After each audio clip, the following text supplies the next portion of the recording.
Meu genro disse que meu carro precisava de manutenção para me manter segura antes da minha viagem de fim de semana. No dia seguinte, quando fui buscá-lo, minha carteira caiu e me abaixei para pegar. Foi aí que encontrei um rastreador escondido debaixo do veículo. Em vez de confrontá-lo, tirei o aparelho em silêncio e o coloquei em um caminhão que seguia para o México. No dia seguinte, recebi uma ligação estranha. Eu tenho 68 anos e achei que já tinha visto de tudo nessa vida. Que depois de enterrar um marido, criar uma filha sozinha por anos e sobreviver às tempestades que a vida joga na gente, nada mais poderia me surpreender. Mas eu estava errada. Tudo começou numa quinta-feira normal de março. Eu estava organizando minha viagem de fim de semana para Campos do Jordão com minhas amigas do clube. Fazia meses que planejávamos essa escapada. Iríamos ficar num chalé, tomar vinho, jogar buraco, rir das desgraças da vida como só mulheres da nossa idade sabem fazer. Na quarta-feira à noite, meu genro Rodrigo apareceu aqui em casa sem avisar. Isso já era estranho, porque ele raramente vinha me visitar sem minha filha Letícia. Ele tocou a campainha às 8 da noite, com aquele sorriso que eu nunca consegui decifrar completamente. Dalva, vim dar uma olhada no seu Jeep antes da viagem, ele disse, entrando sem esperar convite. Fiquei preocupado. Você vai pegar estrada sozinha com suas amigas e a gente sabe como anda a segurança por aí. Eu estranhei. Meu carro era novinho, um Compass 2022 que eu mesma tinha comprado à vista com o dinheiro que meu falecido marido Mário deixou. Fazia todas as revisões na concessionária religiosamente. Mas Rodrigo insistiu tanto que acabei entregando a chave. Deixa comigo. Amanhã à tarde eu trago de volta, tudo checado. Ele foi embora levando meu carro e eu fiquei com aquela sensação estranha no estômago. Sabe quando algo não fecha, mas você não consegue identificar exatamente o que? Na quinta-feira à tarde, ele voltou com o Jeep. Estacionou na frente de casa, entrou e me entregou a chave. Tudo certo, sogra. Troquei o óleo, conferi os pneus, olhei os freios. Pode viajar tranquila. Eu agradeci, meio sem jeito. Rodrigo tinha esse jeito de fazer as coisas parecerem um favor imenso, como se eu devesse gratidão eterna por cada gesto. Ele saiu e eu fui até a garagem verificar. Foi quando minha carteira escorregou do bolso da calça e caiu no chão. Eu me abaixei para pegar, e ali, bem debaixo do carro, quase invisível na sombra, vi algo que não deveria estar lá. Um objeto pequeno, preto, com uma luzinha piscando discretamente. Meu coração disparou. Eu não sou dessas velhinhas bobas que as novelas adoram mostrar. Eu leio, assisto documentários, sei o que acontece no mundo. Então, com a mão tremendo levemente, eu me deitei no chão da garagem, estiquei o braço e puxei aquilo. Era um rastreador GPS. Pequeno, magnético, grudado embaixo do chassi do meu carro. Fiquei ali, sentada no chão frio da garagem, segurando aquela coisa na mão, tentando processar. Meu genro tinha colocado um rastreador no meu carro. Não para me proteger, para me vigiar. A raiva veio primeiro, depois a humilhação, e por último, uma frieza que eu nem sabia que existia dentro de mim. Eu poderia ter ligado para ele, poderia ter confrontado, poderia ter chamado minha filha e feito um escândalo. Mas eu não fiz nada disso, porque naquele momento eu entendi que havia algo muito maior acontecendo, e se eu quisesse descobrir a verdade, precisaria ser mais esperta que eles. Levantei do chão, limpei a poeira da calça e guardei o rastreador no bolso. Entrei em casa, liguei o computador e comecei a pesquisar. Em meia hora, eu sabia exatamente como aquele aparelho funcionava. Ele enviava a localização em tempo real para um aplicativo no celular. Rodrigo estava me rastreando. Então eu tive uma ideia. Uma ideia que na época me pareceu genial, mas que eu não fazia ideia de onde ia me levar.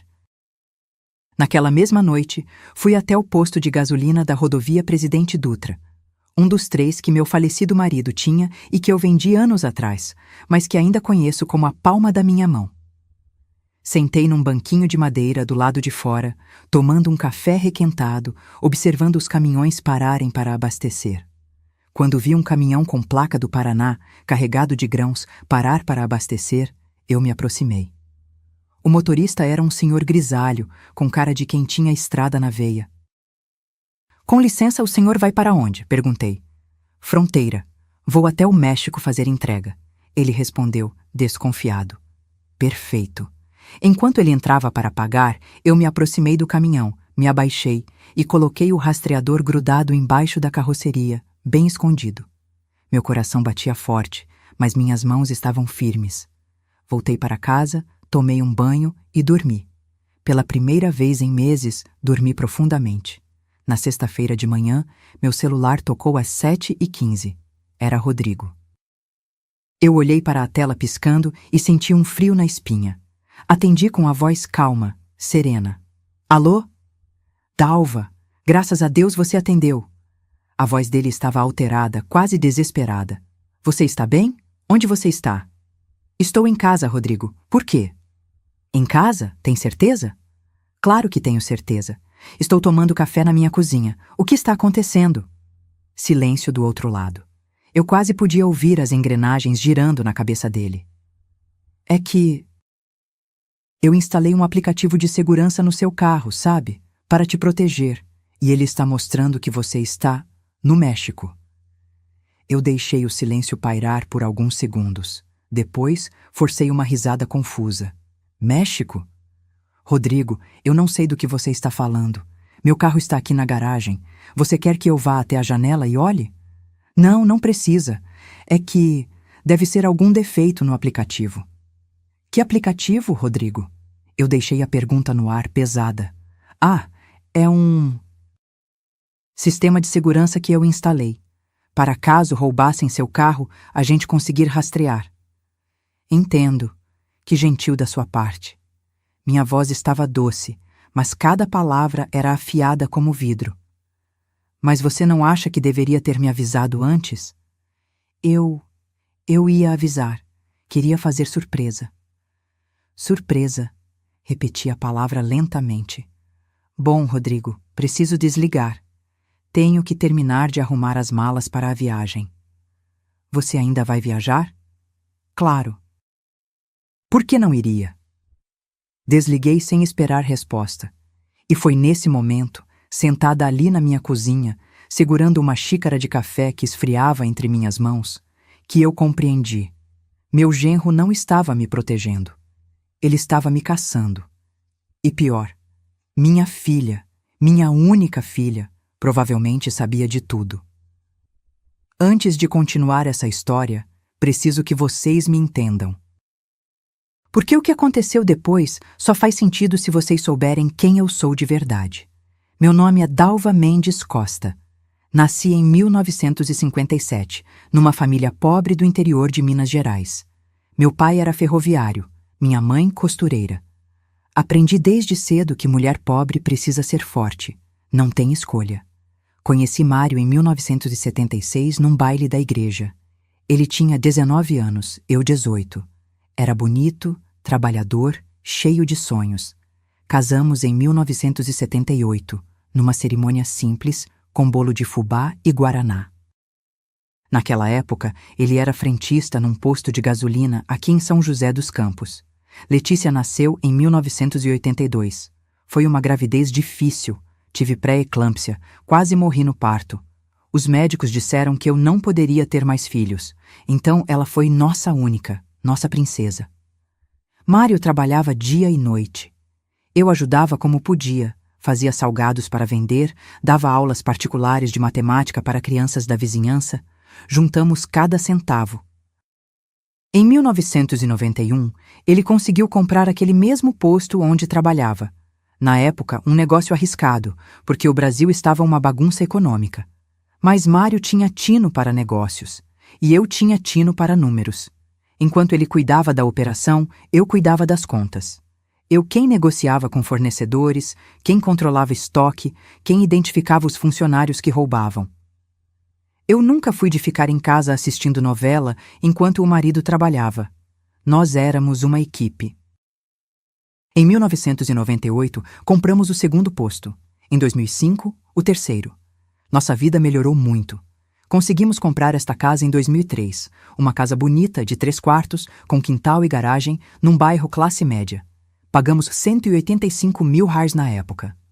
Hoje, ela vale quase R$ 980.000. Letícia estudou em colégio particular, fez faculdade de administração, tinha tudo que eu nunca tive. Talvez por isso ela tenha crescido um pouco mimada, um pouco distante da realidade que eu e Mário conhecíamos. Em 2018, Mário começou a passar mal, dores no peito. Fizemos exames e o diagnóstico veio como um soco: câncer de pâncreas, estágio avançado. Ele lutou por 8 meses. Eu estava ao lado dele todos os dias, segurando sua mão enquanto ele definhava, fingindo ser forte quando por dentro eu estava me despedaçando. Mário morreu em abril de 2021, aos 63 anos. E eu descobri que viúva nesse país é sinônimo de presa fácil. Depois que ele morreu, tive que tomar decisões difíceis. Os postos davam trabalho demais para eu gerenciar sozinha na minha idade. Então vendi os 3, por R$ 2.800.000 no total. Investi a maior parte em aplicações seguras, guardei R$ 420.000 em poupança para emergências, comprei o Jeep Compass à vista por R$ 185.000 e o resto ficou rendendo. Esta casa é minha, o carro é meu, o dinheiro é meu. Eu não devo nada para ninguém. Letícia recebeu a parte dela quando vendemos os postos. R$ 350.000 que eu dei de presente, antes mesmo da herança. Ela e Rodrigo usaram para dar entrada num apartamento no Aquários, um condomínio bacana aqui na cidade. Eu achei que tinha sido generosa. Achei que ela ia entender que eu tinha trabalhado a vida inteira por aquilo, que eu merecia aproveitar meus últimos anos com dignidade. Mas o que eu não entendi, e que só fui descobrir depois, é que para algumas pessoas, não importa quanto você dê, elas sempre vão querer mais. Rodrigo entrou na nossa família em 2018, 6 meses antes do Mário adoecer. Letícia tinha 36 anos e estava desesperada para casar. Todas as amigas dela já tinham marido e filhos. Quando ela apareceu com Rodrigo, um vendedor de imóveis de 42 anos, divorciado, sem filhos, eu confesso que torci o nariz. Tinha algo nele que me incomodava. O jeito muito solícito, o sorriso muito perfeito, as palavras sempre certas demais. Mário também desconfiava, mas Letícia estava apaixonada. Eles casaram em 2019, numa cerimônia cara que eu e Mário pagamos, a 65.000 no total. Rodrigo não tinha família presente, dizia que era distante dos pais. Outra bandeira vermelha que eu ignorei. Depois que Mário morreu, Rodrigo começou a ficar mais presente na minha vida. Ligava toda semana, aparecia sem avisar, oferecia ajuda para pequenos reparos, perguntava sobre minhas finanças, sobre meus investimentos, sobre meus planos. No começo, eu achei gentil. Depois de ficar viúva, a solidão é pesada. Ter alguém que se importa, mesmo que seja o genro, parecia bom. Mas aos poucos, aquela atenção começou a parecer sufocante. E foi aí que começaram os comentários. Tudo começou sutilmente. Tão sutilmente que se eu não tivesse encontrado aquele rastreador, talvez nunca tivesse percebido o padrão. Foi em setembro de 2023, mais ou menos 1 ano e meio atrás. Eu estava na casa da Letícia para um almoço de domingo. Rodrigo fez aquela carne que ele dizia ser especial, com cerveja e bacon. A gente estava conversando amenidades quando eu mencionei que tinha esquecido de pagar a conta de luz. Nada demais. Eu ia pagar no dia seguinte. Rodrigo e Letícia trocaram um olhar. Mãe, você anda esquecida ultimamente? Letícia perguntou, com aquele tom de preocupação exagerada. Esquecida? Filha, todo mundo esquece uma conta vez ou outra. Mas você nunca foi assim, ela insistiu. Você sempre foi tão organizada. Será que não está na hora de deixar eu te ajudar com essas coisas? Eu ri, achando absurdo. Letícia, eu tenho 67 anos, não 90. Minha cabeça funciona perfeitamente. Mas a semente estava plantada. Na semana seguinte, esqueci de levar minha bolsa quando fui ao mercado. coisa que acontece com todo mundo. Eu já tinha pegado as compras, estava na fila do caixa quando percebi. Voltei para casa, peguei a bolsa, voltei ao mercado. Quando contei para Letícia, ela novamente fez aquela cara. Mãe, isso está me preocupando. A senhora está dirigindo nesse estado? Que estado, Letícia? Eu esqueci a bolsa, não esqueci como se dirige. Mas ela insistia. E Rodrigo sempre concordava com ela, acrescentando suas próprias preocupações.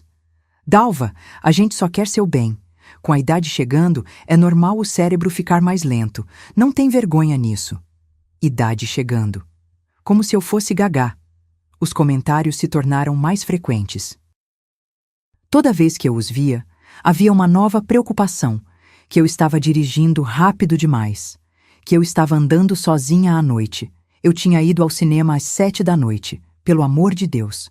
Que eu estava fazendo amizades estranhas, porque eu tinha entrado num clube de leitura e conheci mulheres maravilhosas. Que eu estava gastando dinheiro, sem necessidade. Eu tinha comprado uma TV nova para minha sala. Cada visita deles se tornou um interrogatório disfarçado de preocupação. Mãe, a senhora lembra onde guardou os documentos da casa? Mãe, a senhora está tomando os remédios direitinho? Eu só tomava vitamina D, prescrita pelo médico. Mãe, será que a senhora não devia deixar eu ter uma procuração só por segurança? Essa última me deixou alerta. Procuração? Para quê, Letícia? Ah, mãe, vai que acontece alguma coisa com a senhora. Alguém precisa poder acessar suas contas, resolver as coisas. Se acontecer alguma coisa comigo, tudo já está no testamento. Eu respondi, seca. O rosto de Rodrigo se fechou por um segundo. Só um segundo. Mas eu vi. Em outubro, Letícia me pediu para acompanhá-la a uma consulta médica. Quando chegamos lá, era uma geriatra que ela tinha marcado, sem me avisar. Mãe, é só uma avaliação de rotina para mulheres da nossa idade. Da nossa idade? Você tem 42 anos, Letícia. Mas eu entrei. A médica foi gentil, fez perguntas normais, testou minha memória com aquelas perguntas bobas. Que dia é hoje? Quem é o presidente? Conte de trás para frente de 7 em 7 a partir de 100. Passei em tudo com louvor. A médica sorriu para mim e disse: A senhora está perfeitamente bem, dona Dalva. Memória ótima para qualquer idade. O rosto de Letícia caiu.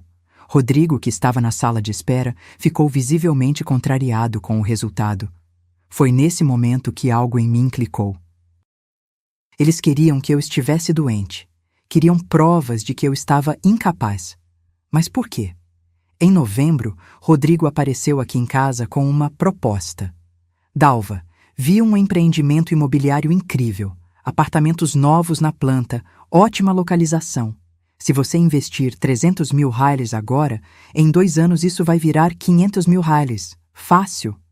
Eu olhei para ele com calma. Rodrigo, eu não invisto em nada sem analisar os documentos. Me manda as informações que eu vejo com o meu contador. Ele ficou vermelho. Contador? Mas Dalva, você confia em mim, não confia? Confio, mas dinheiro é dinheiro. Ele nunca me mandou os documentos. Em dezembro, foram insistir novamente na história da procuração. Dessa vez, Rodrigo veio com papéis impressos. Olha só, eu já deixei tudo pronto. É só você assinar aqui. É uma procuração simples, só para emergências. Peguei os papéis e li. Não era uma procuração simples. Era uma procuração permanente, com poderes amplíssimos, vender bens, movimentar contas, fazer contratos. Rodrigo, isso aqui me dá poderes até para você vender minha casa sem eu saber. Não, Dalva, é só para emergências. Então por que precisa ter esses poderes todos? Ele gaguejou. Letícia veio em sua defesa. Mãe, a senhora está sendo desconfiada. A gente só quer ajudar. Rasguei os papéis na frente deles. Não vou assinar isso, e não quero ver esse assunto novamente. Saíram de casa ofendidos, dizendo que eu estava ficando impossível. Janeiro de 2024 chegou. Passei o ano novo sozinha, porque Letícia disse que eles iam viajar. Não me convidaram. Na época, fingi que não me importei, mas doeu. Em fevereiro, descobri por acaso que eles não tinham viajado. Estavam em casa. Uma vizinha deles comentou comigo no mercado. Que bom que a Letícia passou o ano novo em casa, né? Eu vi eles na varanda. Eles tinham mentido, me excluído de propósito. Foi quando comecei a juntar as peças.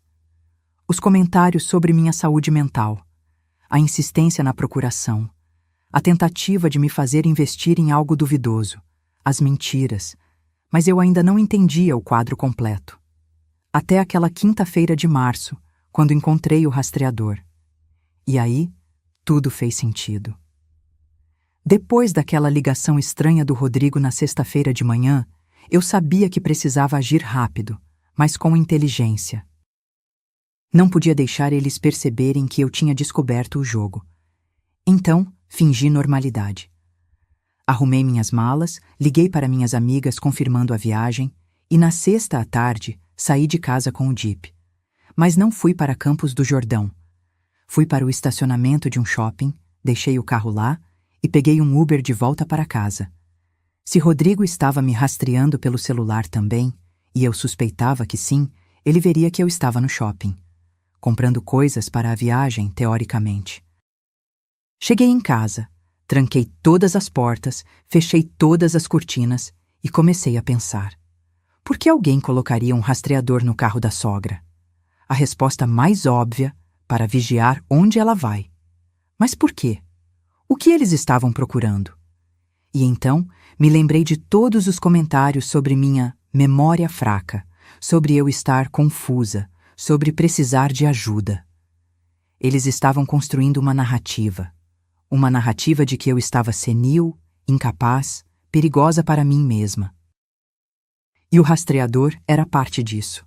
Com ele, poderiam documentar se eu dirigisse de forma errática. Poderiam provar que eu estava perdida. Poderiam criar evidências falsas de que eu era um perigo ao volante. E com essas evidências, poderiam me interditar judicialmente. Interdição. A palavra caiu na minha cabeça como uma pedra. Eu tinha lido sobre isso. Quando uma pessoa é considerada legalmente incapaz, um curador é nomeado para gerenciar seus bens, suas decisões, sua vida inteira.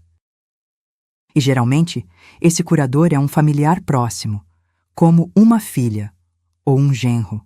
Senti um frio na espinha. Era isso. Era exatamente isso que eles estavam planejando. Me internar judicialmente, tomar controle dos meus bens, dos meus 420 mil reais em poupança, das minhas aplicações, da minha casa que valia quase 1 milhão. E eu seria apenas mais uma velha confusa que a família teve que proteger dela mesma. Mas eu precisava de provas, precisava ter certeza antes de agir. Então fiz algo que, aos 68 anos, nunca achei que faria.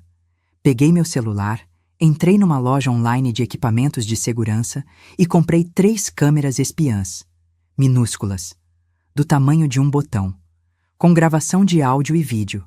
Paguei 890 com entrega expressa para o dia seguinte. Também entrei em contato com um técnico de informática, o filho de uma amiga do clube, e pedi para ele vir aqui no sábado. Paguei $300 para ele verificar meu celular, meu computador, procurar qualquer software espião ou rastreador. Ele achou 2 aplicativos que eu não tinha instalado, um de localização familiar e outro de backup de mensagens. Rodrigo tinha acesso remoto ao meu celular. Podia ver minhas mensagens, minha localização, tudo. O rapaz removeu os aplicativos, instalou proteções, trocou todas as minhas senhas. Dona Dalva, quem fez isso com a senhora cometeu um crime. É invasão de privacidade. A senhora devia denunciar. Vou denunciar, prometi, mas do meu jeito. No sábado à noite, as câmeras chegaram. Pequenas, discretas, perfeitas. Passei a noite instalando elas. Uma na sala, disfarçada num porta-retratos. Outra na cozinha, dentro de um vaso decorativo na prateleira. A terceira no meu quarto, dentro do despertador. Todas conectadas ao meu celular, gravando tudo. No domingo, liguei para Letícia. Filha, desculpa não ter ido viajar. Acabei ficando com medo de ir sozinha. Será que você e Rodrigo podem vir almoçar aqui hoje? Preciso conversar com vocês. Ela ficou em silêncio por um momento. Conversar sobre o quê, mãe? Sobre vocês terem razão. Sobre eu precisar de ajuda. Podia sentir o sorriso dela pelo telefone. Claro, mãe. A gente vai aí às 2. Desliguei. Meu coração estava disparado, mas minhas mãos estavam firmes. Preparei uma lasanha, prato que Letícia adorava. Arrumei a mesa bonita, coloquei uma toalha bordada que era da minha mãe. Acendi velas. Quando eles chegaram, Rodrigo estava com aquela expressão de satisfação mal disfarçada. Letícia me abraçou forte demais, falando sem parar. Mãe, que bom que a senhora tomou essa decisão. A gente estava tão preocupado. Sentamos para almoçar. Eu servi a comida, servi o vinho e fiquei ouvindo. Então, Dalva, Rodrigo começou, servindo-se de lasanha. O que você queria conversar? Eu estava pensando sobre o que vocês vêm dizendo, sobre eu estar esquecida, confusa. A gente só se preocupa com você, mãe, Letícia disse pegando minha mão. Eu sei, e talvez vocês estejam certos. Eu tenho me sentido meio perdida às vezes. Isso era mentira, mas eu precisava que eles acreditassem. Rodrigo se inclinou para a frente. Então você vai aceitar ajuda? Vou, mas queria entender melhor o que vocês estão sugerindo. Eles trocaram um olhar. Era como assistir 2 atores seguindo um roteiro. Bom, mãe, a gente acha que seria bom você passar aquela procuração para a gente, só para emergências, como a gente já tinha conversado. E talvez, Rodrigo acrescentou, você pudesse vir morar com a gente. Essa casa é grande demais para você sozinha. Você poderia alugar ela, ter uma renda extra e ficar num lugar onde tem gente para cuidar de você. Alugar minha casa. Claro. E com a procuração deles, eu nem precisaria concordar. E o que aconteceria com o dinheiro do aluguel? Perguntei, fingindo ingenuidade. A gente guardaria para você, óbvio, Letícia disse. E meu carro? Ah, mãe, você não precisa mais dirigir. É perigoso na sua idade. Perigoso na minha idade. Eu tinha 68 anos, não 90. E minhas economias, meus investimentos? A gente cuidaria de tudo, Rodrigo disse, com aquele sorriso oleoso. Você não precisaria se preocupar com nada. Poderia só descansar, aproveitar a vida. Aproveitar a vida. Enquanto eles esvaziavam minhas contas, eu respirei fundo. As câmeras estavam gravando tudo. E se eu não quiser? O silêncio caiu sobre a mesa como uma pedra. Como assim, mãe? Letícia perguntou tensa. E se eu não quiser passar procuração? E se eu não quiser sair da minha casa? E se eu quiser continuar dirigindo, viajando, vivendo minha vida? Rodrigo deixou o garfo cair no prato. O barulho ecoou na sala. Dalva, a gente está tentando te ajudar. Mas se você não colaborar, vamos ter que tomar medidas mais drásticas. Que medidas? Ele me olhou com frieza. Existem formas legais de proteger pessoas que não conseguem mais tomar decisões por conta própria. Interdição. Ele não disse a palavra, mas estava ali, suspensa no ar. Você está me ameaçando, Rodrigo. Estou te protegendo. Você está claramente doente, Dalva. Esquecida, confusa, dirigindo de forma perigosa. A gente tem documentado tudo isso. Documentado. Que tipo de documentação? Perguntei, mantendo a voz calma. Letícia interferiu. Mãe, a gente só quer seu bem. Por favor, não torna isso mais difícil. Eu me levantei da mesa. Acho melhor vocês irem embora. Rodrigo também se levantou. Você vai se arrepender disso, Dalva. Não estamos brincando. Nem eu. Eles saíram batendo a porta. Eu sentei no sofá, tremendo. Não de medo, de raiva. Aquela noite assisti às gravações 3 vezes. Cada palavra, cada expressão, cada ameaça velada. E foi quando decidi. Eles queriam guerra? Então teriam guerra. Mas eu lutaria com as minhas armas, e eles nem saberiam o que os atingiu até ser tarde demais. Tem momentos na vida que mudam a gente para sempre. Momentos que dividem sua história em antes e depois. Para mim, aquela noite de domingo foi um desses momentos. Depois que Rodrigo e Letícia saíram, fiquei sentada no sofá da minha sala, na mesma sala onde Letícia deu seus primeiros passos, onde fizemos tantas festas de aniversário, onde Mário e eu assistíamos televisão abraçados depois do jantar. E chorei. Chorei de uma forma que não chorava desde o funeral do Mário. Aquele choro que vem lá de dentro, que rasga a alma, que faz seu corpo inteiro tremer. Porque não era sobre dinheiro. Nunca foi. Era sobre a minha filha, a menina que eu carreguei na barriga por 9 meses difíceis, que eu quase morri para trazer ao mundo, que eu amamentei, que eu acordei de madrugada quando tinha febre, que eu ensinara a ler, a andar de bicicleta, a ser forte. Aquela filha estava tentando me roubar. Pior, estava tentando me declarar louca para fazer isso. Eu peguei meu celular e abri a galeria de fotos. Tinha centenas de fotos de Letícia, do primeiro dia de aula com aquela mochila enorme nas costas. Da formatura do ensino médio, linda naquele vestido azul claro. Do casamento dela, quando eu segurei suas mãos e disse: "Seja feliz, minha filha." Como a gente tinha chegado até aqui? Onde foi que eu errei? Será que eu dei muito? Será que dei de menos? Será que por ter dado tudo fácil para ela, Letícia nunca aprendeu o valor das coisas? Ou será que eu tinha sido cega o tempo todo e ela sempre foi assim? Essas perguntas me torturaram a noite inteira. Lembrei de pequenos sinais ao longo dos anos. Quando ela tinha 15 anos e mentiu para a gente sobre onde estava, disse que ia dormir na casa de uma amiga, mas na verdade tinha ido a uma festa. Mário quis castigá-la, mas eu defendi. Foi só uma vez, ela é adolescente. Quando ela tinha 23 anos e pegou 2.000 Highlanders da carteira do Mário sem pedir. Ela chorou, disse que era urgente, que ia devolver. Nunca devolveu. Quando ela tinha 30 anos e pediu 15.000 Highlanders emprestado para investir em um negócio. O negócio faliu em 3 meses. O dinheiro nunca voltou. Eu sempre passei pano, sempre justifiquei. É minha filha. É tudo que eu tenho. Mas a verdade dura e fria que eu estava sendo forçada a encarar naquela noite, era que Letícia tinha aprendido que podia fazer o que quisesse comigo, que eu sempre perdoaria, sempre aceitaria, sempre daria mais. E Rodrigo tinha visto isso. Tinha visto uma mulher fraca que não sabia dizer não para a filha.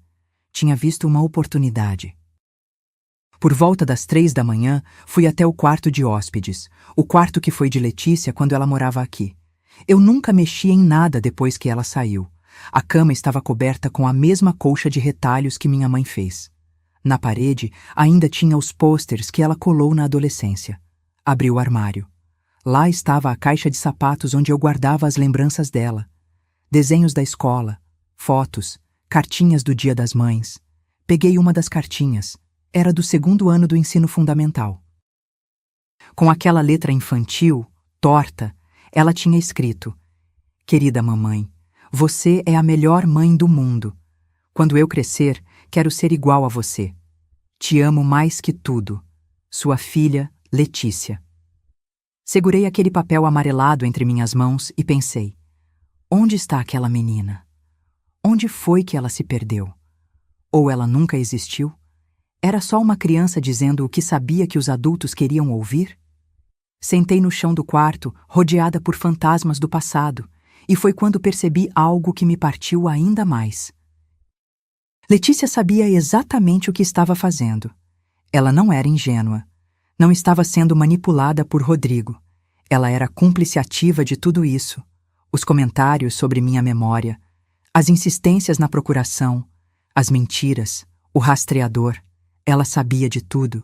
Talvez até tivesse sido ideia dela, porque ela me conhecia, conhecia meus pontos fracos, sabia exatamente como me manipular, sabia que eu faria qualquer coisa para não perder o amor dela, e ela estava usando isso contra mim. Naquele momento, sentada no chão frio do quarto vazio, eu tomei uma decisão. Eu amava minha filha. Sempre amaria. Ela era parte de mim, estava no meu sangue, no meu DNA, na minha alma. Mas eu não ia deixar ela me destruir. Porque se eu deixasse, ela não estaria apenas me roubando, estaria roubando minha dignidade, minha sanidade, minha liberdade. Tudo pelo que eu tinha lutado a vida inteira. E pior, estaria pisoteando a memória do Mário, tudo que a gente construiu juntos. Cada sacrifício que a gente fez, cada noite que a gente passou acordado, trabalhando, planejando, sonhando com um futuro melhor. Não pelo nosso conforto, mas por ela. Sempre por ela. E ela estava disposta a jogar tudo isso fora. Por dinheiro. Levantei do chão, guardei a caixinha de volta no armário e fechei a porta do quarto. Voltei para a minha sala, liguei o notebook e comecei a fazer pesquisas. Pesquisei sobre interdição judicial, sobre curatela, sobre como se defender legalmente desse tipo de ação. Li casos reais, histórias de pessoas idosas que foram declaradas incapazes por familiares gananciosos, que perderam suas casas, suas economias, sua liberdade. Algumas nunca recuperaram. Morreram em casas de repouso, dopadas, esquecidas, enquanto os familiares gastavam o dinheiro delas. Eu não seria uma dessas histórias. Amanheceu segunda-feira, não dormi nada, mas estava estranhamente lúcida. Tomei banho, me vesti bem, calça social preta, blusa branca, um colar de pérolas que Mário tinha me dado. Passei batom, arrumei o cabelo. Olhei para o espelho e vi a mulher que eu precisava ser. Forte, determinada, implacável. Às 9 da manhã, entrei no consultório do Dr. Heitor Albuquerque. Dr. Heitor tinha sido advogado e contador do Mário por 15 anos. Tinha ajudado a gente com a compra dos postos, com questões tributárias, com o testamento quando Mário adoeceu. Era um homem de 72 anos, sério, meticuloso, incorruptível. Quando entrei no escritório dele, ele levantou da cadeira, surpreso. Dalva, que surpresa boa! Senta, por favor. Café? Água? Café, por favor. Bem forte. Ele serviu 2 xícaras de um bule de alumínio que ficava sempre quente na mesinha lateral. O café estava amargo, perfeito. E então, o que te traz aqui? Respirei fundo.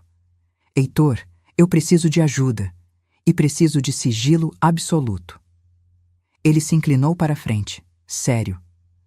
Você sabe que tudo que é conversado aqui fica entre essas paredes. Então contei tudo. O rastreador. Os comentários sobre minha saúde mental. A procuração que tentaram me fazer assinar. A ameaça velada de interdição.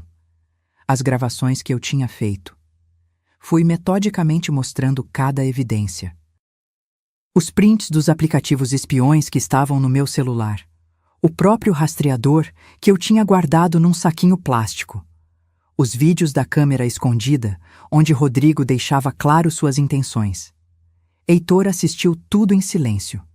Quando terminei, ele tirou os óculos, limpou as lentes lentamente e suspirou. Dalva, isso é tentativa de fraude e extorsão. Você sabe disso, né? Sei. E você sabe que eles podem, de fato, entrar com um pedido de interdição? Mesmo sem base, eles podem tentar. Vai dar trabalho para você se defender. Vai custar dinheiro, tempo, energia. Eu sei, por isso estou aqui. Ele colocou os óculos de volta. O que você quer fazer? Quero me proteger, quero blindar meu patrimônio e quero ter certeza de que, se eles tentarem me interditar, eu tenho todas as armas para me defender. Heitor sorriu. Não era um sorriso alegre, era um sorriso de respeito. Você é igualzinha ao Mário. Ele ficaria orgulhoso. Passamos as próximas 3 horas traçando um plano. Primeiro, avaliação médica completa. Heitor me indicou uma clínica neurológica renomada em São Paulo. Eu faria todos os exames possíveis. Ressonância, testes neuropsicológicos, avaliação geriátrica completa. Pagaria do meu bolso sem passar pelo plano de saúde. Resultados diretos e documentados.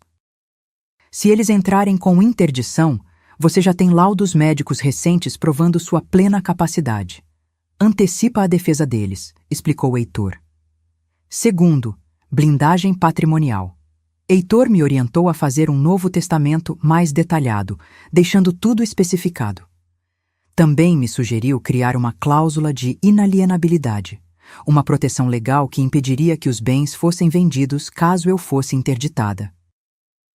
Vou redigir o testamento com uma cláusula especial. Se qualquer herdeiro tentar te interditar de forma fraudulenta, ele perde automaticamente o direito à herança.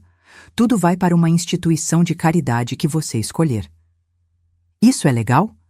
Perfeitamente legal. Chama-se cláusula de deserdação por indignidade. Se o herdeiro atenta contra a vida, a honra ou a liberdade do testador, pode ser deserdado. Terceiro, documentar tudo. Heitor me orientou a continuar gravando todas as interações com Letícia e Rodrigo. Instala mais câmeras, grava todas as ligações, guarda todas as mensagens. Qualquer contato, você documenta. Quarto, investigação profunda. Você precisa saber com quem está lidando, disse Heitor. Esse Rodrigo me parece um golpista. Homens assim têm histórico. Precisamos descobrir o que ele está escondendo. Heitor tinha contatos. Um deles era Silvio Ramos, investigador particular, ex-delegado da Polícia Civil, aposentado. Discreto, eficiente, caríssimo. Vai custar 8.000 drais pelos primeiros 15 dias de investigação, Heitor me alertou. Eu pago.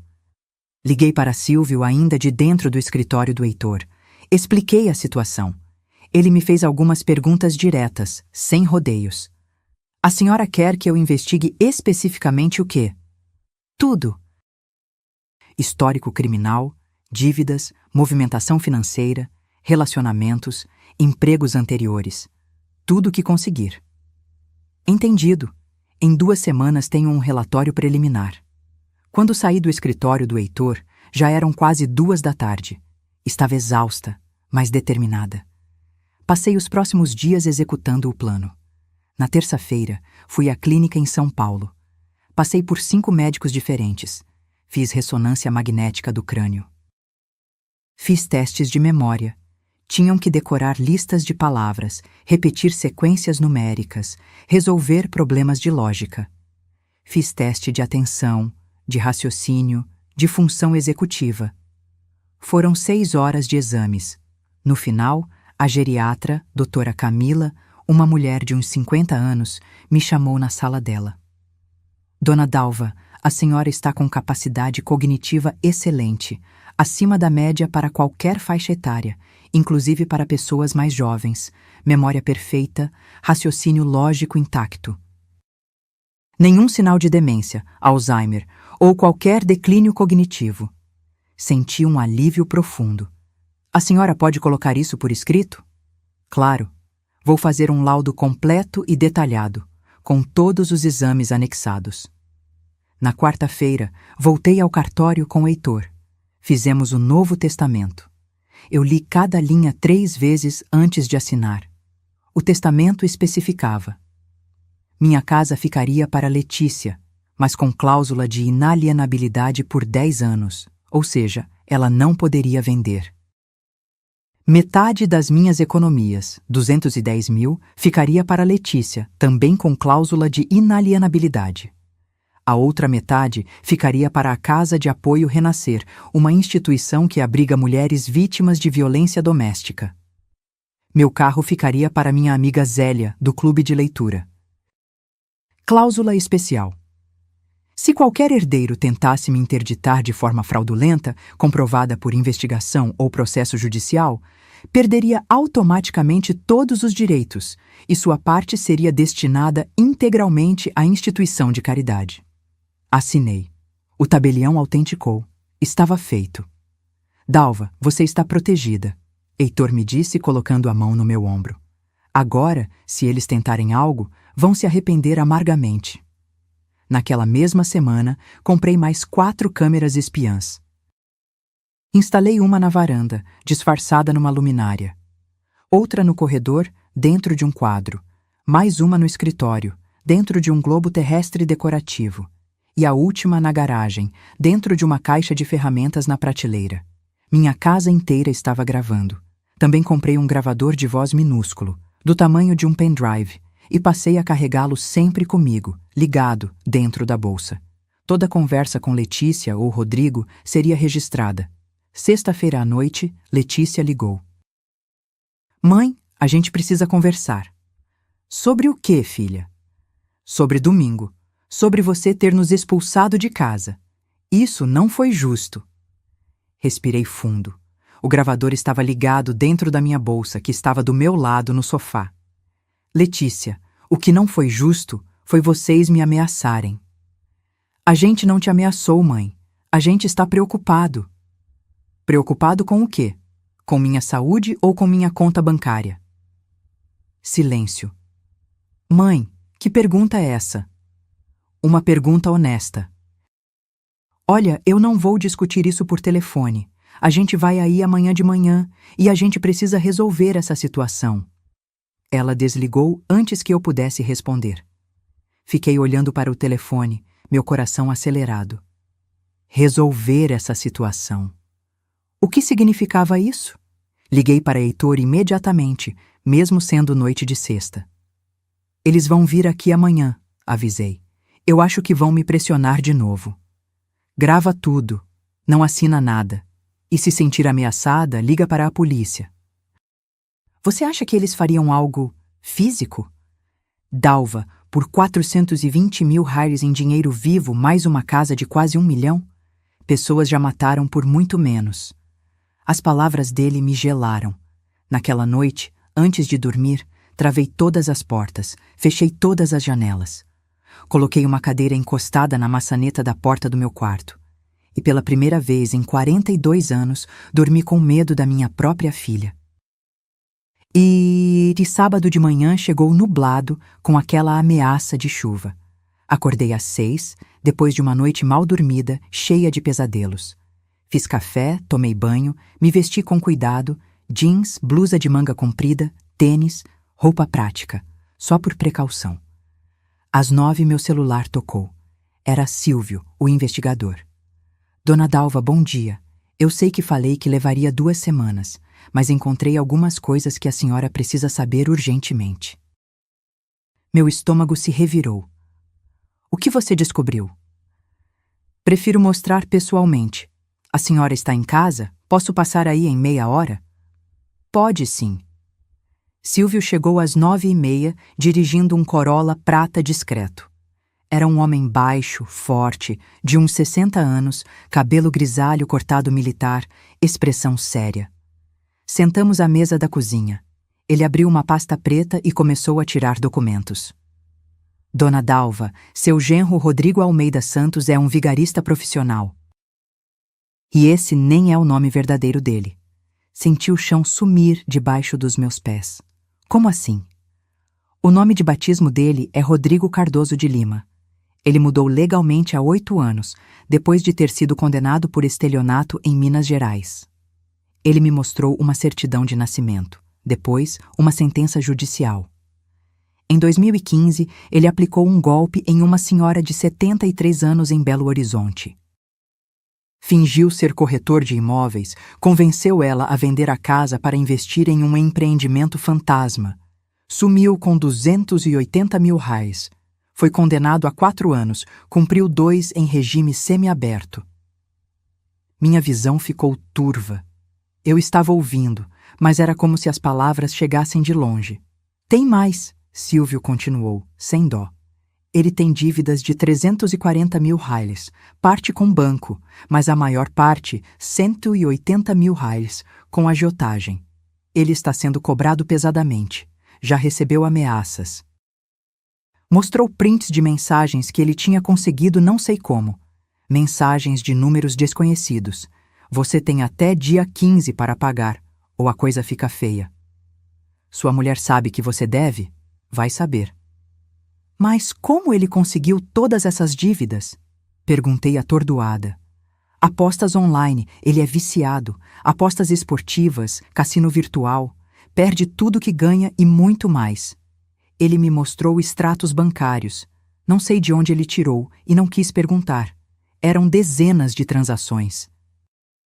Casas de apostas, valores absurdos, 5.000 róis aqui, 8.000 róis ali, 12.000 róis acolá. E tem mais uma coisa. Silvio puxou outro documento. Fotos. Rodrigo entrando em um motel com uma mulher loira, jovem, de uns 30 anos. Essa é Jéssica Moura. Ele diz para todo mundo que ela é assessora financeira. Na verdade, é a amante dele há 3 anos. Ela também tem ficha. Pequenos golpes, cheques sem fundo, estelionato. Minha cabeça rodava. Minha filha sabe disso? Não sei, mas duvido. Homens como ele são especialistas em compartimentalizar. A mulher nunca sabe da amante. A amante não sabe da esposa. E nenhuma das duas sabe das dívidas. Olhei para todas aquelas evidências espalhadas na minha mesa de cozinha. Documentos, fotos, extratos. A vida secreta e podre do meu genro. Por que ele casou com minha filha? Perguntei em voz baixa. Silvio me olhou com algo parecido com pena. Dona Dalva, homens como Rodrigo nunca fazem nada por amor. Ele pesquisou sua família antes. Sabia que a senhora era viúva. Sabia que tinha patrimônio. Sua filha foi o veículo de acesso. Isso é textbook, manual do golpista. Senti náusea. Eu preciso contar para ela. Conta. Mas se prepare, porque a primeira reação dela provavelmente será não acreditar. Vai defender ele. É o que sempre acontece. Eu sabia que Silvio estava certo, mas ainda assim... Tem mais uma coisa, ele disse, e a seriedade na voz dele me assustou mais ainda. Rodrigo tem pesquisado sobre interdição judicial. Histórico de navegação que consegui acessar mostra pesquisas sobre como interditar pessoa idosa, processo de curatela, quanto tempo leva interdição. Ele está planejando isso há meses. Tudo fazia sentido. O rastreador, os comentários, a pressão. Era tudo planejado, meticuloso. E tem uma conversa dele com a Jéssica pelo WhatsApp que consegui recuperar. Silvio me mostrou o celular dele, com prints de uma conversa. Rodrigo. A velha está sendo teimosa. Não quer passar a procuração. Jéssica. Força ela. Diz que é para o bem dela. Rodrigo. Já tentei. Vou ter que ir pelo caminho difícil. Interditação. Jéssica. Quanto tempo isso leva? Rodrigo. 6 meses, talvez. Mas vale a pena. Só a casa dela vale 1 milhão, fora o resto. Jéssica. E a Letícia? Rodrigo. Letícia faz o que eu mando. Ela é boba. Acredita em tudo que eu falo. Eu li aquela última linha 3 vezes. Letícia faz o que eu mando. Ela é boba. Minha filha. Ele chamava minha filha de boba. Algo dentro de mim se quebrou. E depois se endureceu. Silvio, quanto você quer para continuar investigando? Quero saber cada movimento dele, cada contato, cada centavo que ele gasta. Mais 5.000 ralhers por semana. Fechado. E quero você documentando tudo. Fotos, vídeos, áudios, tudo que for legal e possa ser usado como prova. Ele sorriu. Agora a senhora está falando minha língua. E, depois que Silvio foi embora, fiquei sentada ali na cozinha, cercada por toda aquela podridão documentada, e chorei de novo. Mas dessa vez não era só tristeza, era raiva. Raiva pura, fervente, do tipo que queima. Aquele homem tinha entrado na minha família com um plano. Tinha seduzido minha filha, tinha fingido ser uma pessoa decente. E durante todo esse tempo estava planejando me roubar, me destruir, me trancafiar como se eu fosse uma louca. E estava usando Letícia como ferramenta. Olhei para o relógio, 12:15. Letícia tinha dito que viria aqui hoje. Não sabia que horas, mas sabia que viria. Guardei todos os documentos que Silvio tinha me dado dentro de uma pasta e coloquei a pasta dentro do cofre que eu tinha no meu quarto. Um cofre pequeno, embutido na parede do closet, disfarçado atrás de uma prateleira de sapatos. Preparei almoço, frango assado com batatas, salada, arroz. Comida de verdade, porque eu precisava de energia. Às 3 da tarde, a campainha tocou. Era Letícia, sozinha. Abri a porta. Ela estava pálida, olheiras fundas, como se também não tivesse dormido. Oi, mãe. Oi, filha. Entra. Ela entrou devagar, olhando ao redor como se a casa tivesse mudado. Cadê o Rodrigo? Perguntei. Ele estava ocupado. Vim sozinha porque acho que a gente precisa conversar. Só nós duas, mãe e filha. Sentamos na sala. Eu não ofereci café, não ofereci nada. Só esperei. Letícia respirou fundo. Mãe, eu sei que as coisas ficaram tensas, mas eu preciso que a senhora entenda. A gente está realmente preocupado. A senhora anda estranha, esquecida. A gente tem medo que aconteça alguma coisa. Letícia, eu passei por uma bateria completa de exames médicos essa semana. Neurologista, geriatra, ressonância, testes neuropsicológicos. Tudo. Ela piscou, surpresa. Por que a senhora fez isso? Para ter certeza de que estou bem. E estou. Tenho todos os laudos. Quer ver? Fui até o meu quarto, peguei a pasta com os laudos médicos, voltei e estendi para ela. Letícia leu em silêncio. Vi seu rosto mudar conforme lia. Surpresa. Confusão. E então, algo que parecia desapontamento. Então a senhora está bem, ela disse devagar. Perfeitamente bem. Por que isso te parece ruim? Não é ruim, mãe. É ótimo. Mas a voz dela não tinha convicção. Eu me inclinei para a frente. Letícia, me responde uma coisa com sinceridade. Cuja ideia foi tudo isso? A procuração, os comentários sobre minha saúde, o rastreador? Ela ficou pálida. Que rastreador? O rastreador que o Rodrigo colocou no meu carro. Achei ele, sei de tudo. Eu não sei do que a senhora está falando. Não mente para mim, Letícia. Minha voz estava firme, fria. Não depois de tudo. Ela começou a chorar. Mãe, a gente só queria te proteger. O Rodrigo disse que a senhora estava em perigo, que precisávamos ficar de olho, que precisavam me interditar para controlar meu dinheiro. Ela abriu a boca, fechou, abriu de novo. Não é assim. Então é como? Rodrigo disse que a gente ia te ajudar, que com a procuração a gente podia gerenciar melhor suas coisas, investir seu dinheiro, fazer ele render mais. Ele disse que era para o seu bem. E você acreditou? Eu confio no meu marido. Peguei minha bolsa, abri, tirei meu celular. Abri a pasta onde estava guardado o vídeo da conversa de domingo quando o Rodrigo me ameaçou. Mostrei para ela. Letícia assistiu em silêncio. Vi as lágrimas escorrerem pelo rosto dela. Mãe, espera, tem mais. Peguei os prints das conversas dele com Jéssica, as fotos dele entrando no motel, o histórico de dívidas, a condenação por estelionato. Coloquei tudo no colo dela. Esse é o homem em quem você confia. Letícia olhou para tudo aquilo como se estivesse vendo um alienígena. Pegou uma foto, depois outra. Leu as conversas. Leu a sentença judicial. Isso não pode ser verdade, ela sussurrou. É verdade. Tudo, investiguei. Mas ele me ama. A gente é casado há 6 anos. Letícia, ele te chamou de boba. Nessas conversas com a amante dele, disse que você faz tudo o que ele manda. Vi algo quebrar nos olhos dela. Foi como ver uma criança descobrir que Papai Noel não existe. Ela ficou ali, segurando aqueles papéis, chorando silenciosamente. E por um momento, só por um momento, senti pena dela. Mas então ela falou. Mesmo assim, mãe, a senhora não pode viver sozinha. A senhora precisa de ajuda. E a pena evaporou.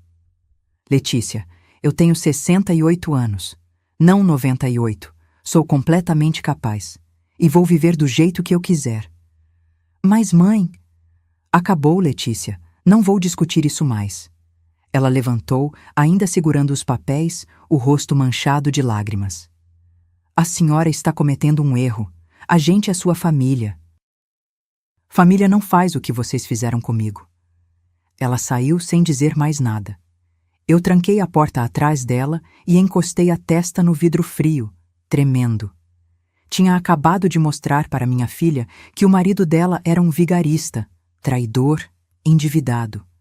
Tinha dado a ela todas as ferramentas para se salvar, e mesmo assim ela tinha escolhido defendê-lo.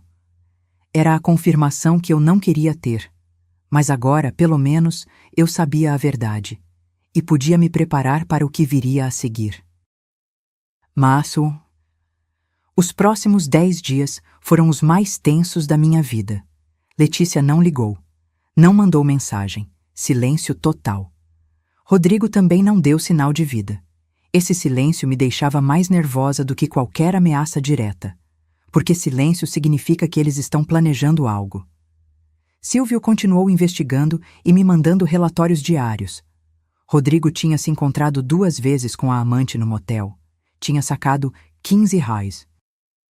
000 de uma conta conjunta que ele tinha com Letícia.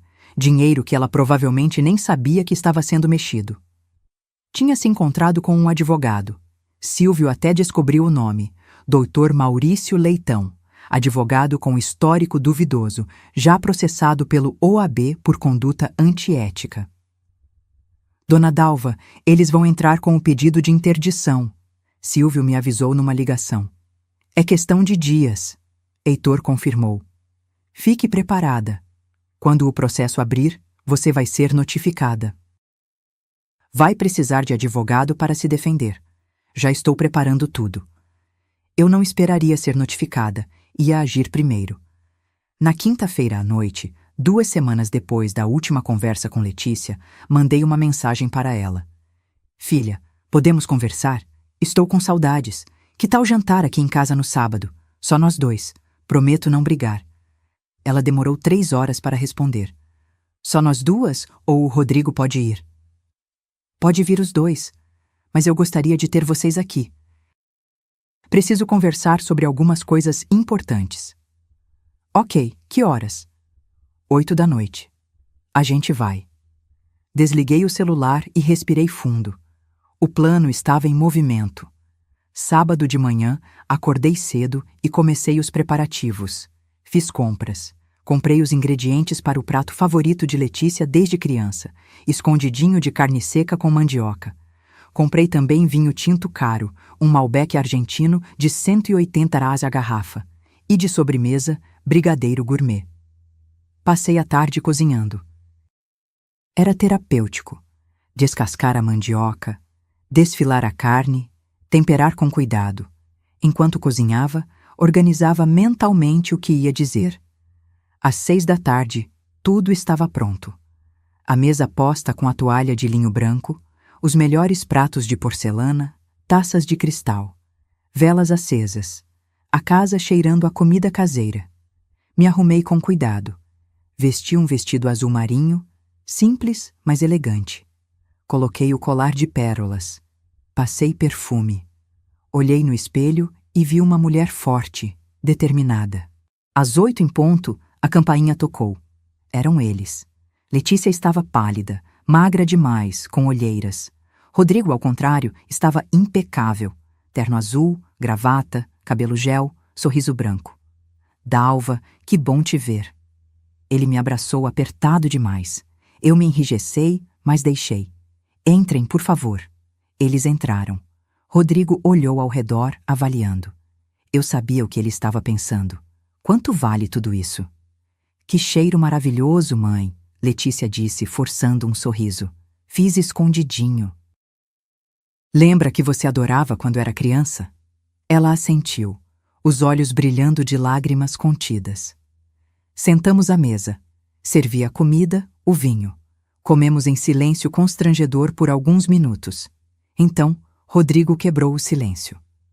Dalva, foi bom você ter chamado a gente. A gente precisa resolver essa tensão toda. Somos família.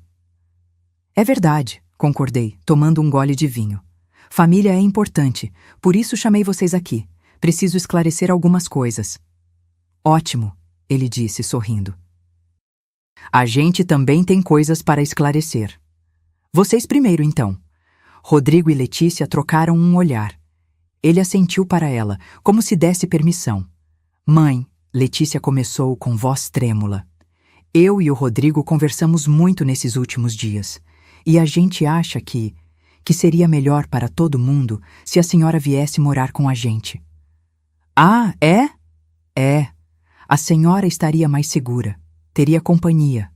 Essa casa é grande demais para a senhora sozinha. A gente pode alugar ela, ou até vender, e a senhora fica num lugar confortável, sem preocupações. E meu carro? Ah, mãe, a senhora não precisa dirigir mais. É perigoso na sua idade.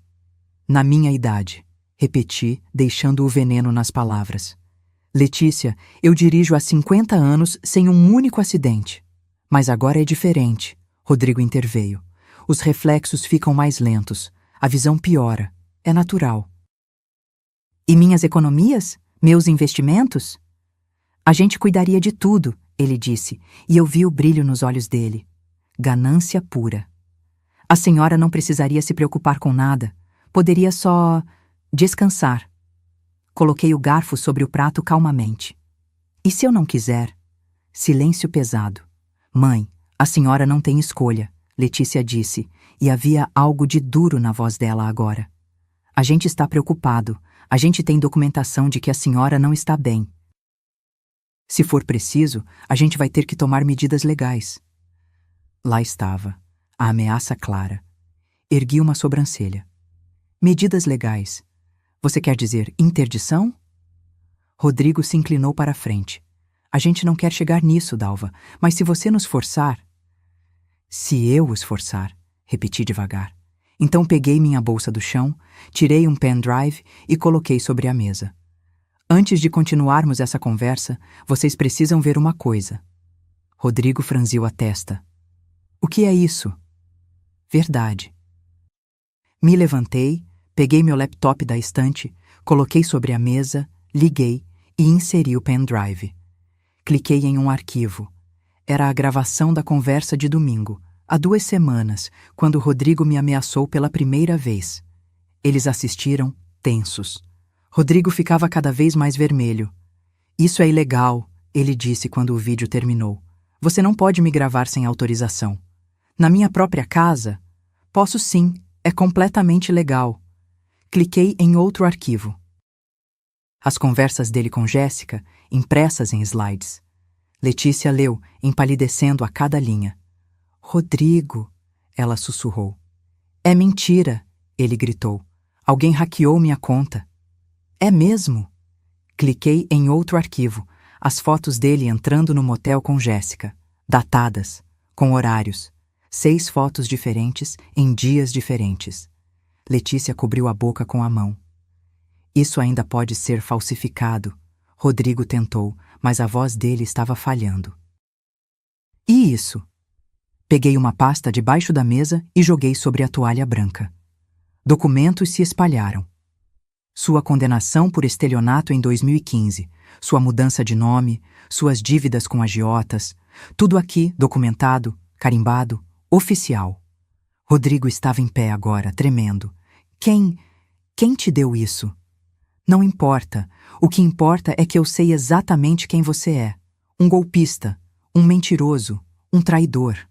Letícia estava chorando alto agora, soluçando. Rodrigo, isso é verdade?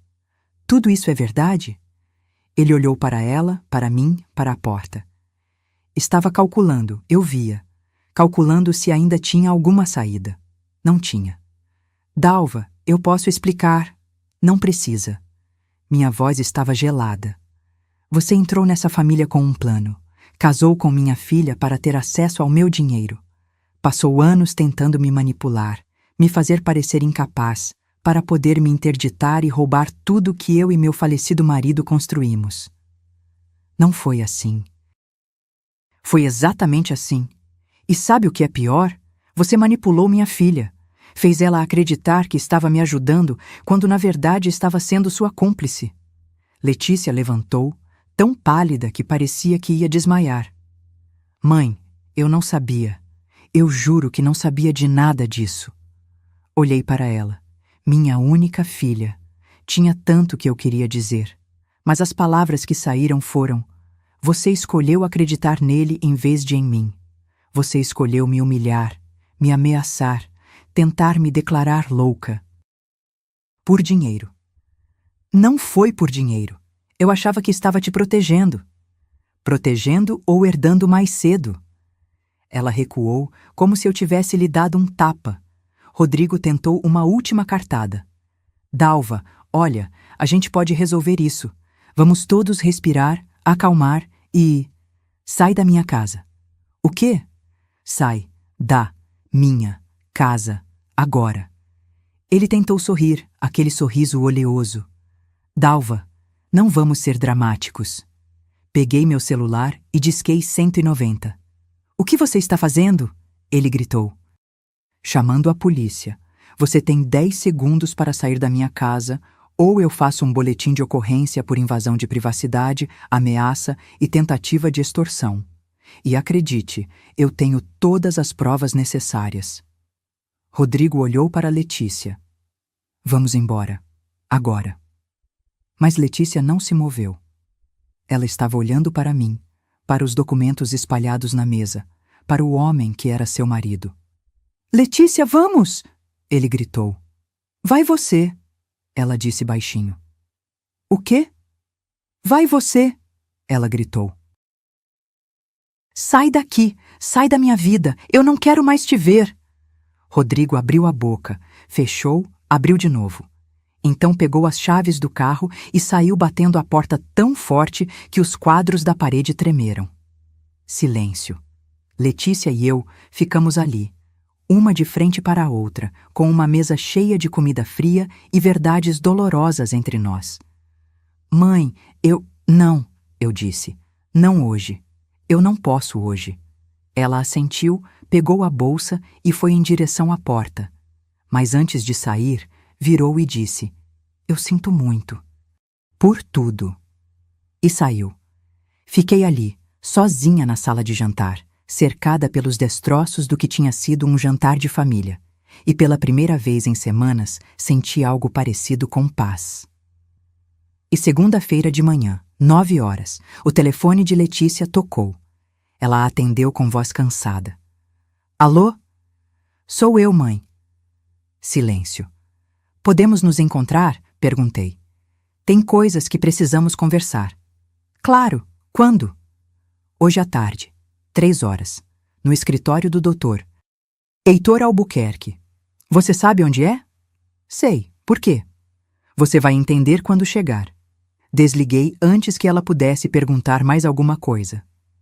Às 3 em ponto, Letícia chegou ao escritório de Heitor. Estava ainda mais pálida, com roupas amarrotadas, sem maquiagem. Era óbvio que não tinha dormido. Heitor estava sentado atrás da mesa dele, eu ao lado.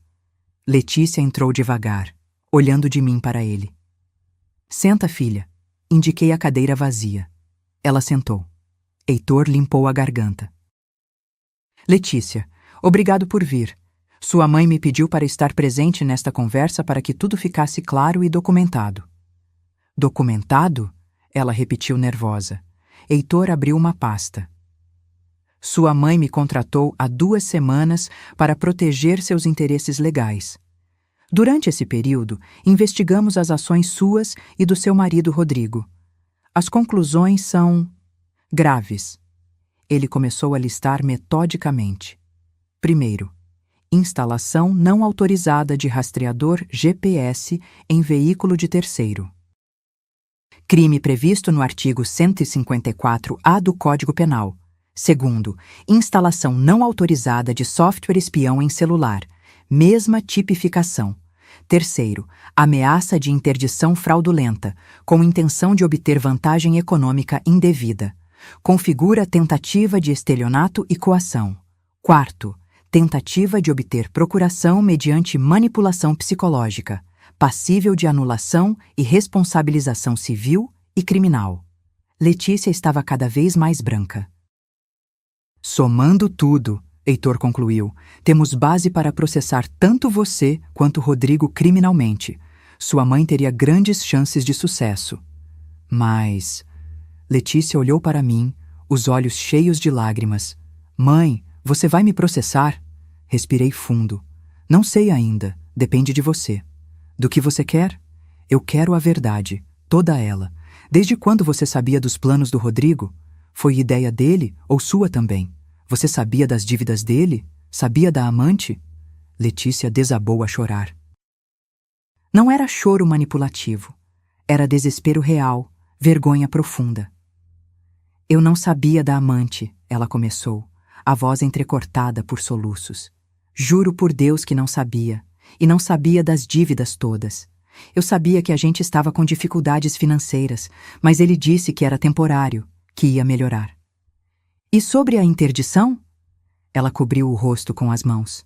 Foi ideia dele, mas eu concordei. Ele disse que você estava ficando senil, que era questão de tempo até você se machucar ou alguém te aplicar um golpe. Disse que a gente precisava te proteger de você mesma. E você acreditou? Eu queria acreditar. Você estava tão distante depois que o papai morreu, tão fechada, e o Rodrigo era tão convincente. Ele sempre é. Letícia, você realmente achou que eu estava doente ou era conveniente acreditar nisso? A pergunta ficou suspensa no ar. Ela abaixou a cabeça. Eu não sei mais, sussurrou. Eu acho que uma parte de mim sabia que não estava certo, mas eu ignorei, porque você queria o dinheiro? Não! Ela gritou, levantando a cabeça. Não pelo dinheiro. Pelo menos não era sobre isso para mim. Era sobre controle. Sobre ter certeza de que você não ia deixar tudo para alguma instituição de caridade, ou para outra pessoa, ou gastar tudo em viagens e esquecer de mim. Eu tinha medo, mãe. Medo de ser esquecida. A honestidade crua daquilo me atingiu como um soco. Esquecida? Repeti.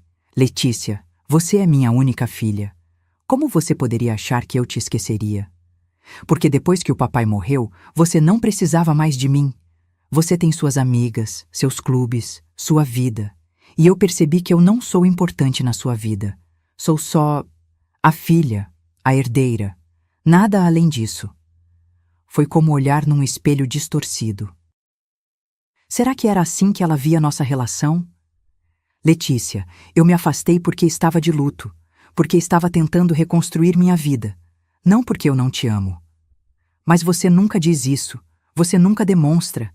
Você é tão forte, tão independente, tão distante. Heitor nos observava em silêncio, deixando o momento acontecer. Eu não sabia que você se sentia assim, admiti. Achei que você tinha sua vida, seu marido. Não achei que ainda precisasse tanto de mim. Eu sempre vou precisar da minha mãe, ela disse, e pela primeira vez em anos vi a menina que ela foi. Vulnerável, com medo, precisando de afeto, mas isso não apagava o que ela tinha feito. Letícia, eu entendo seus medos, mas você tentou me internar, me declarar louca, me roubar. Eu sei, e eu nunca vou me perdoar por isso. Nem deveria. Heitor interveio. Letícia, sua mãe tem algumas condições. Se você aceitar, ela não vai processar você criminalmente, mas são condições duras. Ela enxugou as lágrimas. Quais? Peguei uma folha de papel da pasta de Heitor e comecei a ler. Primeira condição. Você se divorcia do Rodrigo imediatamente, sem acordo amigável, sem divisão de bens. Você entra com divórcio litigioso, alegando abandono de lar e infidelidade, com todas as provas que eu tenho. Ela assentiu. Vou fazer. Segunda condição. Você faz terapia. Não é pedido, é exigência. Você precisa trabalhar suas questões, seus medos, sua relação com o dinheiro e comigo. Ok. Terceira condição. Você assina um termo de renúncia antecipada de herança. Se eu morrer, a casa fica para você com usufruto. Você pode morar, mas não vender por 10 anos. O dinheiro vai metade para você, metade para a caridade. Mas você não tem acesso imediato. Fica em trust até você completar 50 anos. Ela piscou, processando. Você está me tirando da herança? Estou te ensinando que dinheiro se conquista, não se herda. Se em 8 anos você provar que mudou, que está estável, que aprendeu o valor das coisas, você recebe. Caso contrário, vai tudo para a caridade. Vi a luta acontecendo dentro dela. Orgulho versus necessidade. Raiva versus culpa. Finalmente ela perguntou: e se eu não aceitar? Aí eu processo você e Rodrigo criminalmente. Vocês dois vão responder por tentativa de estelionato. Com as provas que eu tenho, vocês serão condenados. Você pode pegar até 4 anos de prisão. Heitor confirmou. E com condenação criminal, você perde qualquer direito, a herança de qualquer forma, por indignidade. Letícia ficou em silêncio por longos minutos. Podia ver os pensamentos passando pelo rosto dela. Finalmente ela disse: eu aceito. Todas as condições. Tem certeza? Tenho. Porque você está certa. Eu preciso aprender a viver por conta própria. A parar de depender de homem, de herança, de expectativas. Eu tenho 42 anos e nunca realmente cresci. Era a coisa mais madura que eu tinha ouvido dela em anos. Tem mais uma coisa, acrescentei. Durante os próximos 6 meses, nós não vamos ter contato. Você vai focar em se recuperar, se divorciar, fazer terapia. Eu vou focar em curar minhas feridas. Depois de 6 meses, se ambas quisermos, podemos tentar reconstruir nossa relação. Mas vai ser uma relação nova, com limites claros. Ela começou a chorar de novo, mas assentiu. Eu entendo. Heitor empurrou os documentos para ela assinar. Termo de divórcio, termo de renúncia condicionada de herança, termo de compromisso com tratamento psicológico. Ela assinou cada um com mãos trêmulas. Quando terminou, ela levantou e me abraçou, um abraço apertado, desesperado. Eu sinto muito, mãe, tanto. Abracei ela de volta, mas não disse tudo bem, porque não estava tudo bem, e não ia mentir. Eu sei que você sente. Foi tudo que consegui dizer. Ela saiu do escritório com os documentos na mão, os ombros curvados, parecendo ter envelhecido 10 anos. Quando a porta fechou, Heitor suspirou. Você fez a coisa certa. Não parece. Dor necessária é ainda assim dor. Mas você não podia deixar passar. Ela precisava de consequências. E o Rodrigo? Ah, o Rodrigo. Heitor sorriu, um sorriso frio. Eu tenho novidades sobre ele. Puxou outro documento. Entreguei todo o dossiê que Silvio montou para a Delegacia de Crimes Financeiros. Rodrigo está sendo investigado formalmente por estelionato, coação e violação de privacidade. Com o histórico dele, é reincidência. Vai pegar pesado. Quanto tempo? Se condenado, 4 a 8 anos. E dessa vez não vai ter regime semiaberto fácil. E as dívidas com os agiotas? Heitor deu de ombros. Isso é problema dele. Mas pelo que Silvio me disse, os agiotas já descobriram que ele não vai conseguir o dinheiro que esperava. Rodrigo vai ter que fugir ou pagar de outra forma. Não senti pena, nem um pouco. E a Jéssica? Também está sendo investigada. Cúmplice. Saí do escritório de Heitor sentindo um peso imenso nos ombros. Tinha acabado de colocar minha própria filha contra a parede. Tinha tirado dela a herança que Mário e eu sempre sonhamos em deixar. Mas tinha feito o que era certo. Porque amor sem limites não é amor. É cumplicidade com destruição. E eu não ia destruir minha filha, deixando ela me destruir primeiro. Aos passinhos, 3 meses depois. Estou sentada numa varanda de madeira em Paraty, olhando para o mar. A brisa traz o cheiro de sal e maresia.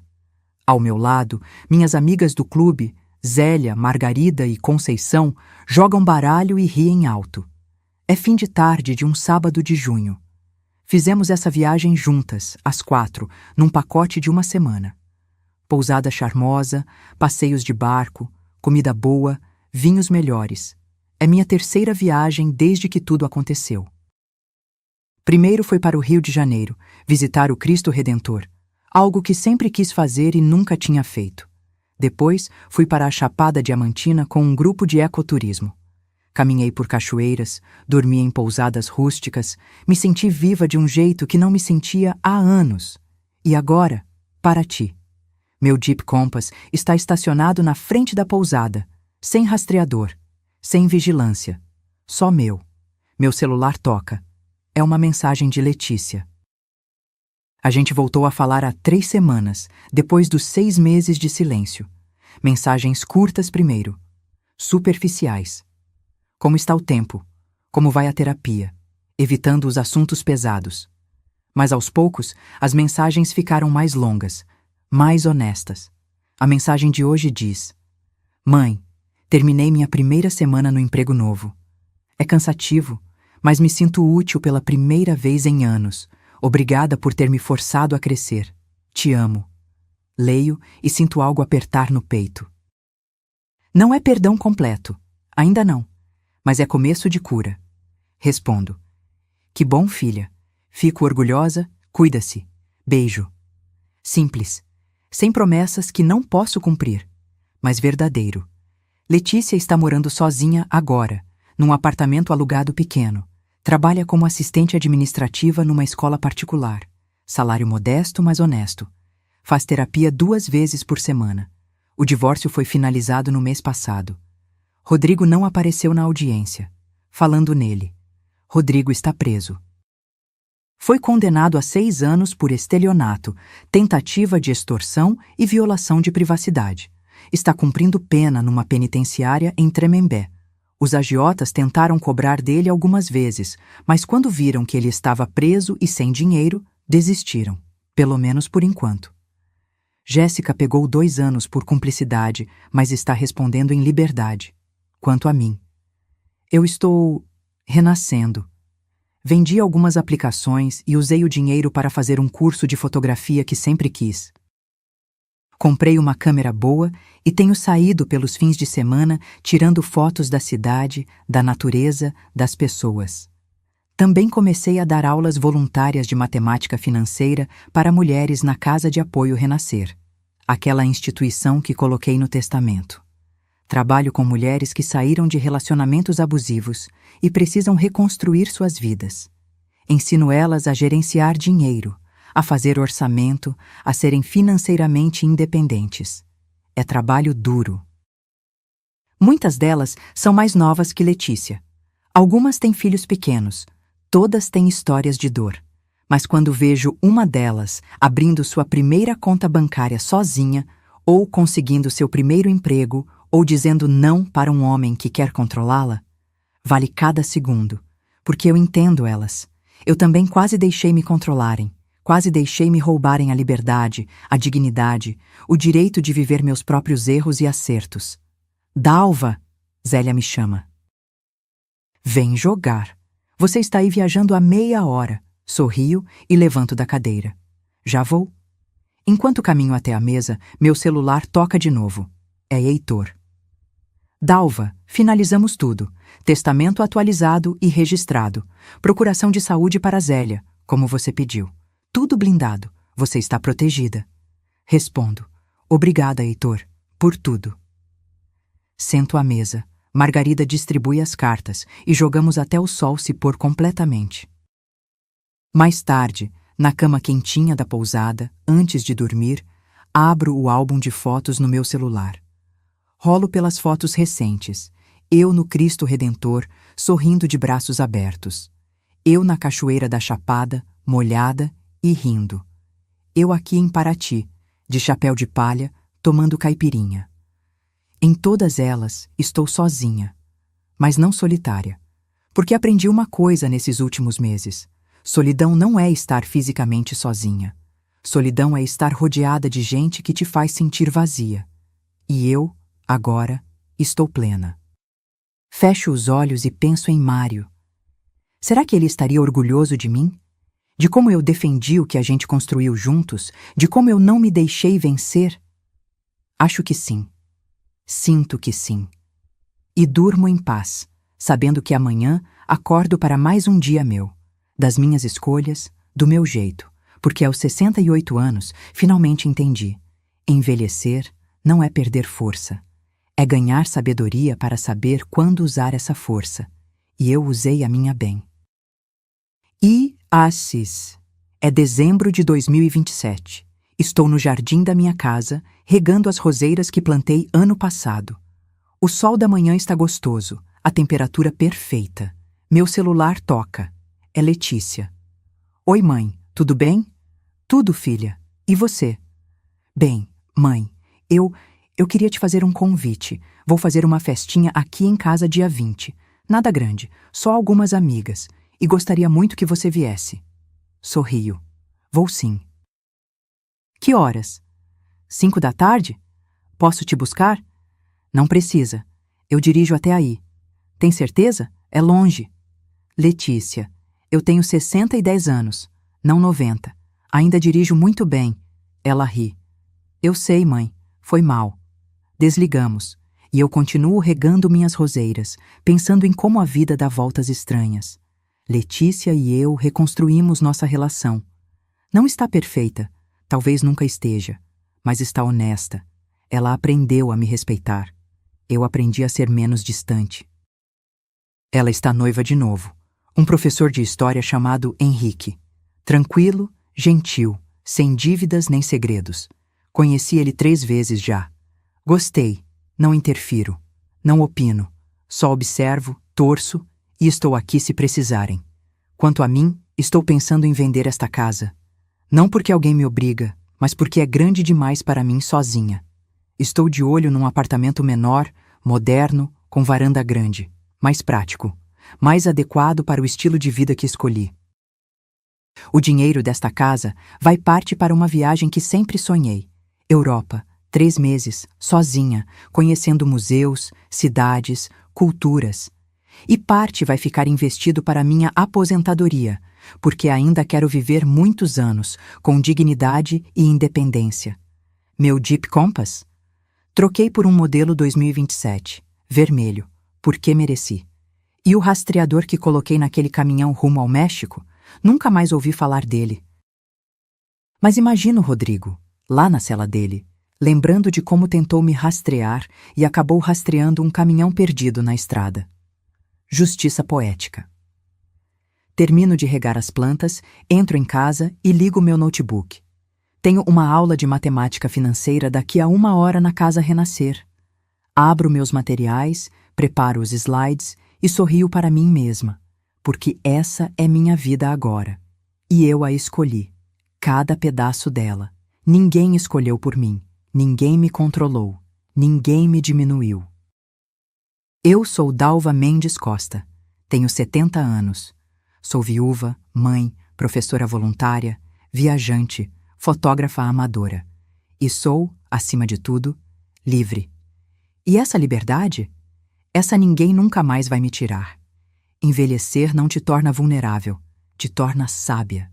E quando alguém tenta te fazer sentir incapaz, lembre-se, você tem mais experiência, mais recursos e mais força do que eles imaginam. Use essa força, defenda-se, porque dignidade não tem idade e respeito não se negocia, se impõe. Fim.